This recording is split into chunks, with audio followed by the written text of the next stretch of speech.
Hey everybody, this is Matt Mayoko at NBC Sports Bay Area. Kyle Shanahan just spoke to the local media one day after the 49ers 20-17 loss to the Seattle Seahawks. And we'll get to that and kind of his temperament and where the team goes from here. But first, this is brought to you by Kenyon Club Brewery. It's a brewery, a restaurant, a beer garden, all in a very family-friendly atmosphere in Moraga, California. And it's one of my go-to stops. In fact, I was just there Friday night. Probably be back maybe Wednesday night before the St. Mary's basketball game. So I go there quite often, and it's a great spot, a great selection of beer, and a great menu as well. And it's coming soon to the Livery in Danville. So check that out, Canyon Club Brewery. Okay, so here's the thing. And by the way, thank you for watching this video, and please subscribe if you haven't already.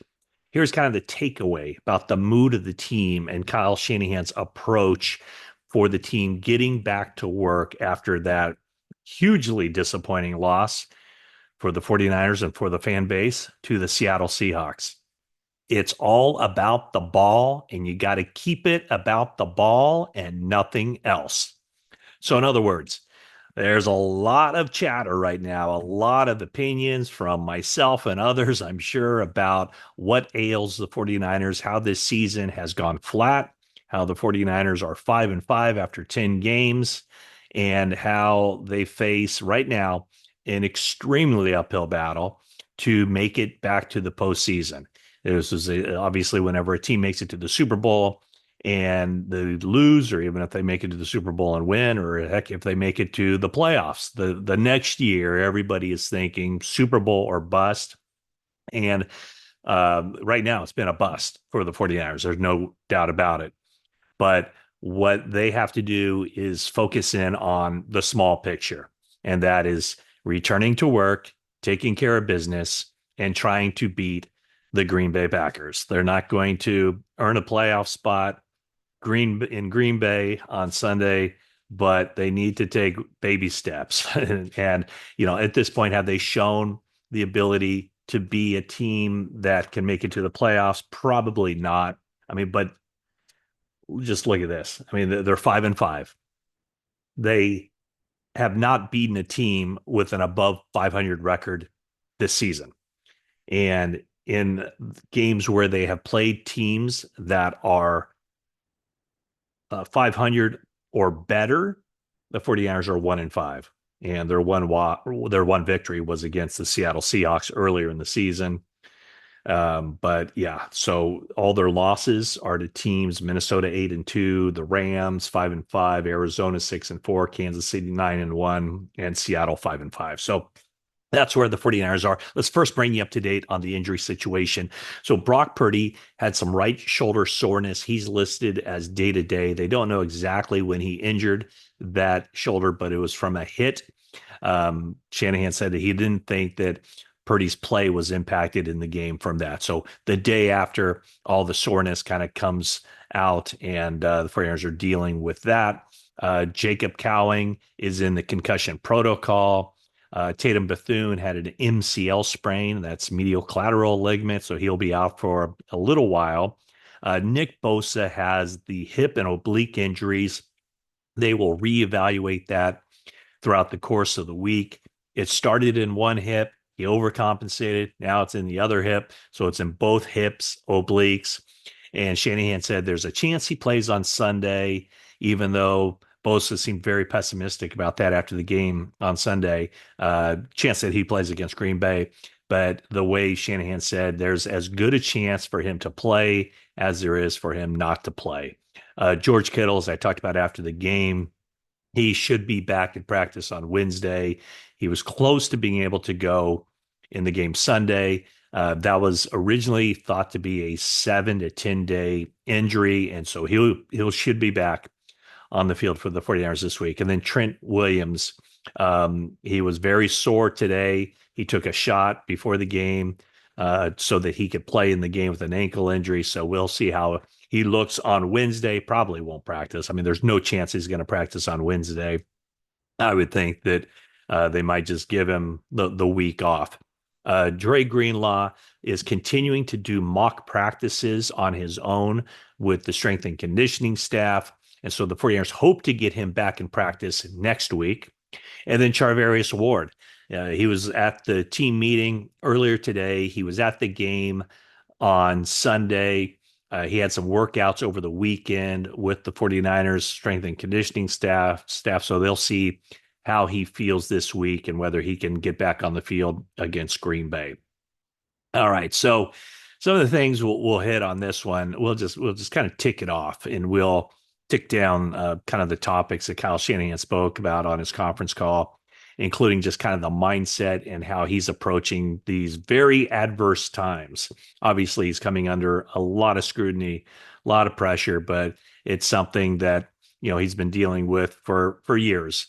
There always seems to be a faction, or like in 2017, they started out 0-8, fire Kyle Shanahan.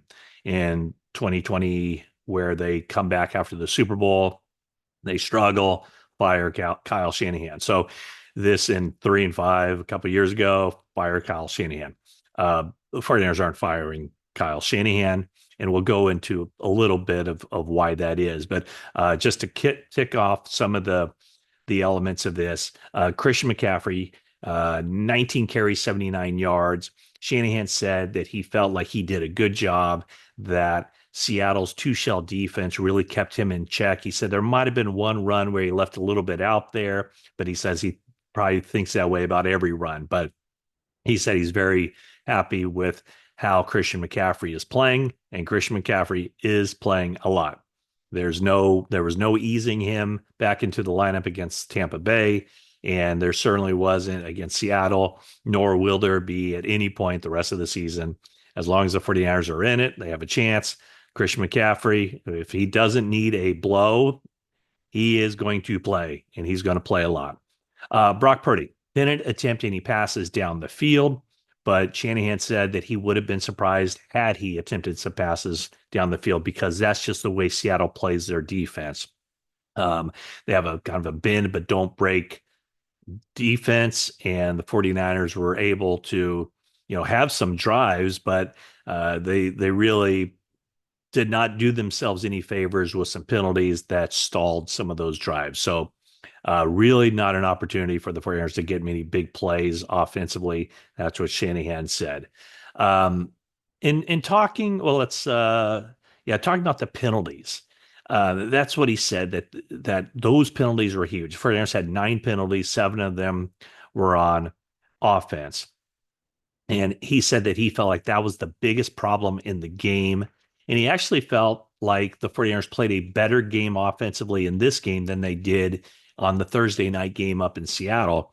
And he pointed to one busted coverage that Seattle had in that game where, basically a gift fell in the 49ers lap, and then a couple of long runs. But he felt like the offensive execution was better in this game than it was in that game, the Thursday night game. But the penalties obviously killed the team. And one of the things he pointed to was that kind of bizarre second quarter drive where the 49ers had the ball for 11 plays.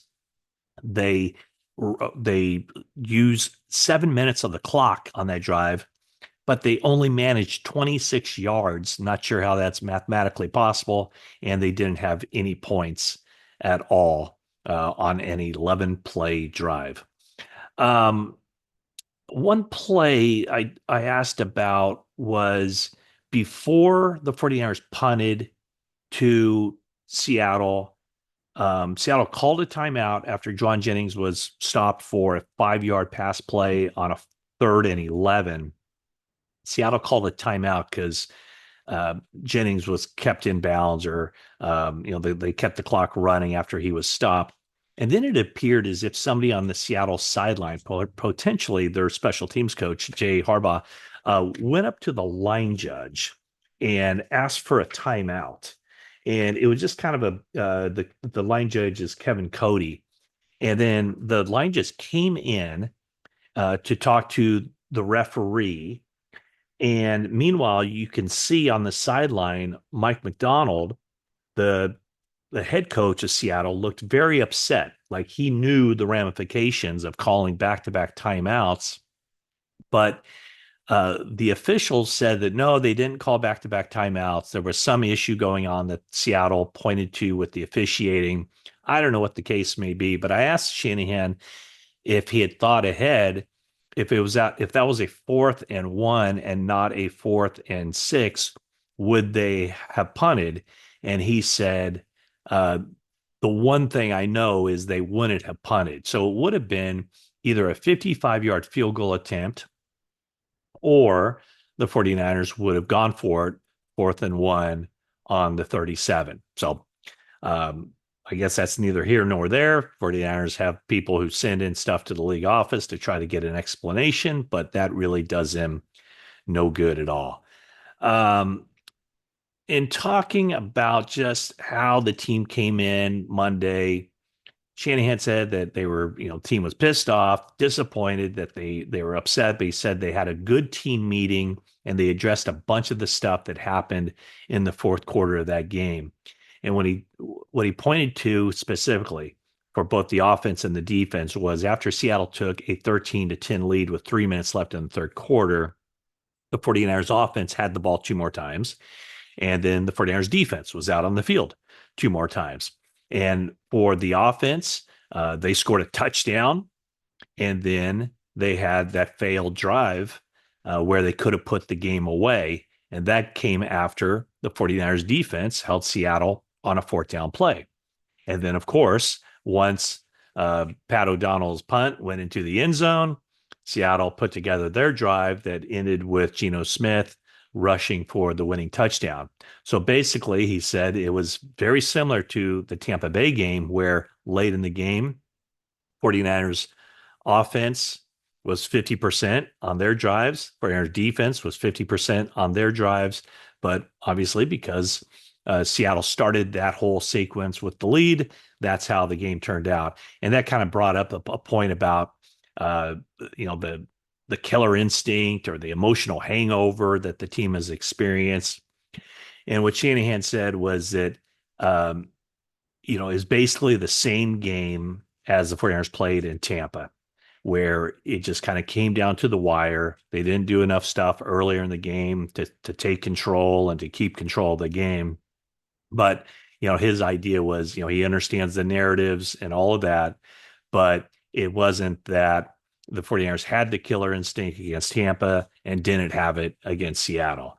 And another thing was just with all of the noise, with all of the adversity and the talk show conversations and everything else.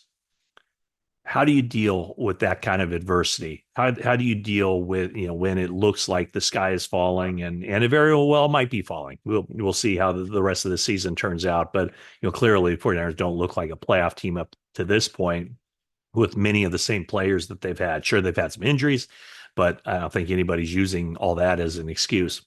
And so what Shanahan said that he's learned through these times in the past when things weren't going well, that it's only about what you can do in those 3.5 hours. It's the only thing that matters is what happens in the game.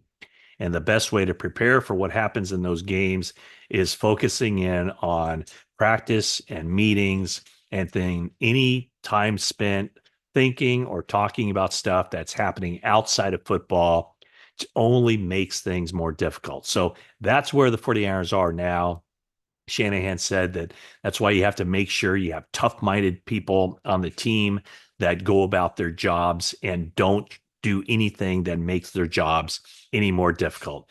And that's what he said. It's all about the ball, and you got to keep it about the ball and nothing else. So, can the 49ers turn it around?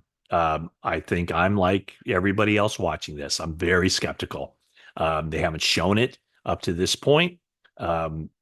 This season anyway, but a lot of these players have done stuff that has been good in the past. And some the players like Purdy and McCaffrey and Kittle and Trent Williams and Bosa and Fred Warner and, Dre Greenlaw, if he comes back and, so some of those guys. So that's where they are. You want to know what the 49ers are doing to correct their issues. They go through it on a play-by-play basis. They look at the minutia. Every play is different, and that's the approach they're taking. No rah rah talk or anything like that. It's why did this play fail? Correct the issues and move on. So that is where the 49ers are, 5-5. And when you look at the list of the teams in the NFC West, the 49ers are at the bottom. Probably a spot where no one thought they'd be. In fact, if you flipped the standings, you would probably that would probably look more like you would have thought it would have looked when the season started. But right now, Arizona Cardinals have a 1-game lead in the division. All teams have played 10 games in the division, or each of the division teams have played 10 games with 7 to go. And the 49ers probably have the most difficult road ahead.